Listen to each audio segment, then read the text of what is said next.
هل فعلا المخابرات المصرية جندت طفل عنده 8 سنين من بدو سينا ودخلته وسط اللي ما يتسموش جوه المعسكرات بتاعتهم علشان يكون أصغر جاسوس في التاريخ؟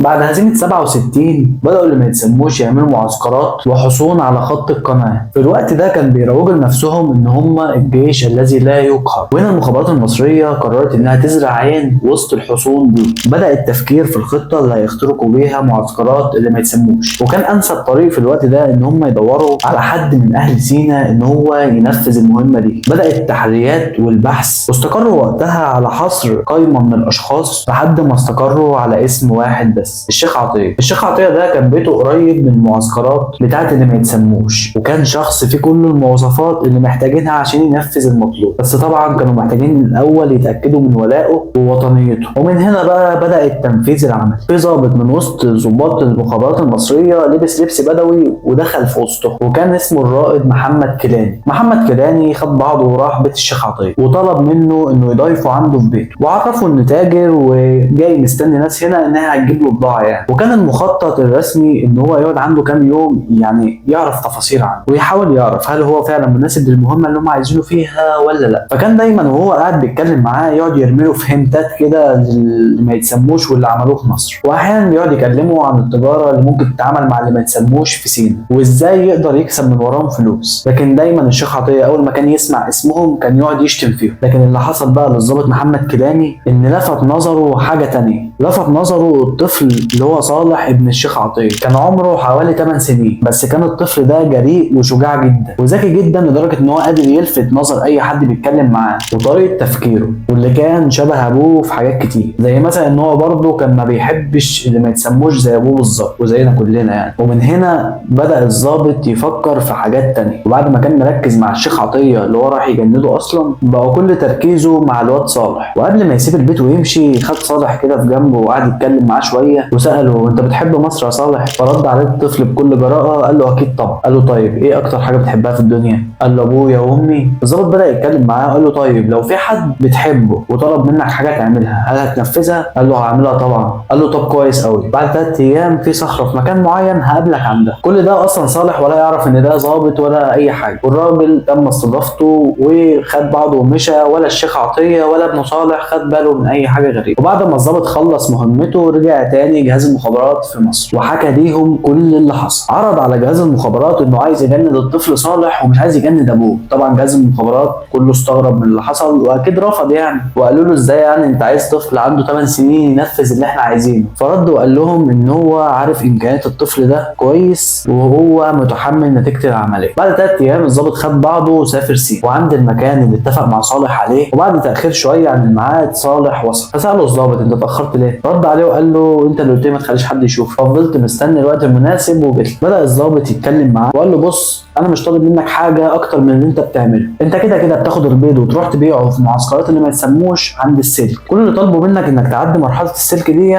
وتخش جوه المعسكرات وتبيع العساكر جوه، وبعد كده انا هبلغك تعمل ايه. هنا الواد بدا يساله ويقول له هو انت عايزني اعمل كده ليه اصلا؟ فرد عليه الضابط وقال له انت سمعت عن حاجه اسمها فدائيين؟ قال له اكيد طبعا. قال له بص يا عم انا واحد منهم وعايزك تعمل حاجه تعكنن عن الناس دي، واحنا شايفينك بطل وتقدر تساعدهم. ومن تاني يوم على طول بدا صالح ينفذ المطلوب منه. قدر بطريقته المميزه انه يتحايل على العساكر ويعدي السلك الشائك ويدخل يبيع البيض جوه في المعسكرات. وهناك البيع كان عن طريق المقايضه، يعني يديهم بيض وياخد رز او سمك او اي حاجه خلاف البيض يعني. واللي ساعد صالح اكتر ان اللي كانوا واقفين على السلك الشائك جنود اللي ما يتسموش بس من اصول اصلا عربيه، فكان بيقدر ان هو يتكلم معاه، لدرجه ان كان في ضابط منهم من اصل يمني اسمه جعفر درويش. الضابط ده كان بيحب صالح جدا بسبب خفه دمه واسلوبه في الكلام، فكان بيسمح له ان هو يعدي السلك ويخش يبيع البيض جوه. لمده 4 شهور كاملين صالح رجله بدات تاخد على المكان ويخش من ورا السلك عادي. طول الوقت ده الضابط محمد كيلاني ما كانش بيظهر اصلا في الصوره لحد ما قرر ينقل الخطه لمرحله تانيه. قابل صالح وقال له بص يا معلم انا عايز عينيك بقى تبقى زي الكاميرا وودنك زي الرادار، ومن بكره اي حاجه تشوفها او تسمعها في المعسكرات تسجلها في دماغك. وكان الضابط محمد كيلاني مجهز له شويه صور كده عرضهم على صالح وقال له انا عايزك تركز في الصور ده قوي وتحفظه، واي حاجه تشوفها عندهم شبه اللي في الصوره دي تبلغني بقى فورا. وبالفعل بدا صالح ينفذ كل المطلوب منه وبدا ينقل كل المعلومات للضابط. ومن هنا بدات المخابرات المصريه تاخد المعلومات اللي كان بيجيبها صالح مع المعلومات اللي من المصادر التانيه وتترجم كل المعلومات ديت لعمليات على ارض الواقع بما عرف في وقتها بحرب الاستنزاف. واستمر الوضع ده لمده 5 سنين كاملين لحد ما وصلنا لسنه 73. طبعا رجله واخد على المكان وداخل خارج ومحدش شاكك فيه، اصل مين اللي هيشك معلش في عيل عنده 8 سنين يعني. لحد بقى ما جت لحظه العمليه الاخيره والطلب وقتها من صالح الطفل الصغير ده اخطر مهمه على طفل في سنه ممكن يقوم بيها. شهر سبتمبر وقبل الحرب بشهر، في الوقت ده المخابرات كانت مجهزه اجهزه تصنت دقيقه، كانت اجهزه صغيره كده ولاصقه ممكن تلزقها في اي شيء معدني زي المغناطيس كده. ضابط محمد كيلاني قابل صالح وقال له انت مش متخيل يا صالح مين اللي متابع العمليه دي شخصيا، ولا متخيل مين قاعد مستني يسمع ان العمليه دي نجحت، وعشان كده اطلقنا عليها اسم العمليه الاخيره. وقال له ان ده اخر طلب هيطلبه منه واخطر طلب، لان لو اكتشفوك ممكن يخلصوا عليه. وبدا يوريه الاجهزه اللي معاه وقال له ان دي قطعه معدنيه شبه المغناطيس والمطلوب منك انك هتزرعها في اماكن معينه بحيث ان محدش يقدر يكتشفها او يشوفها، واحنا هندربك تعمل ده ازاي. وفي النهايه قال له الموضوع مش اجباري ولو مش عايز تعمل كده براحتك. بس صالح كان مصمم انه ينفذ العمليه الاخيره وينفذ كل اللي مطلوب منه.